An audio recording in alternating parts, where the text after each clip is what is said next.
আসসালামু আলাইকুম। আমি দেশের যারা দেশটাকে বাঁচানোর লেগে যুদ্ধ করার জন্য সবার আগে প্রস্তুত, আমি তাদের আসসালামু আলাইকুম সবার আগে স্যালুট জানাই। সেনাবাহিনী স্যারেদের আমি সবার আগে স্যালুট জানাই। তারপরে জানাই পুলিশ, র্যাব, বিজিবি, বিটিআর যারাই আছেন সবাইকে আসসালামু আলাইকুম। আমি মনে করি ঘরে ঘরে যত সেনাবাহিনী ভাইরা আছেন, দেশটারে আপনারাই শান্তি এনে দিতে পারেন।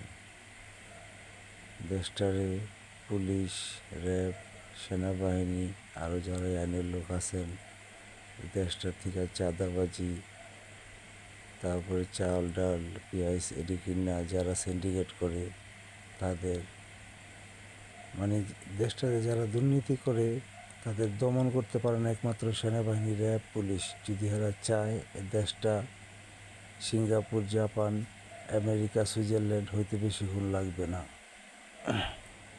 আমি সাধারণ একটা মানুষ, আমি অটো চালাই। আমার মাথায় যখন এত বড় চিন্তা ভাবনা, তাই আপনাদের মাথায় তো আরও বড় বড় চিন্তা ভাবনা আনার কথা। কি লেগে আপনারা শিক্ষিত লোক। সেনাবাহিনী ভাইদের বলছি, দেশে যদি যুদ্ধ লাগে সবার আগে শহীদ হওয়ার জন্য কি মৃত্যুবরণ করার জন্য, দেশটাকে বাঁচানোর জন্য সবার আগে আপনারাই ঝাঁপায়ে পড়েন, কি আপনারাই ঝাঁপায়ে পড়বেন। তো এই দেশের মানুষরে এমন সোজা করে ফালান যায় না, ভালো করে ফালান যায় না। আপনারা চাইলে পারা যায় এই দেশটা সিঙ্গাপুর, জাপান, আমেরিকা বানায় দেওয়া যায় যদি আপনারা চান। এই দেশটাকে ঘুষ, চাঁদাবাজি, খুন খারাপি, শিশু বাচ্চা নির্যাতন যারাই করবে তাদের কোনো সাজার থেকে বাইরে হন নিষেধ। এই দেশটারে আপনারা সুন্দর করে একটু সাজানোর চেষ্টা করেন। আমি সেনাবাহিনী ভাইদের ও কী বলবো বুঝাইতে পারতেছি না।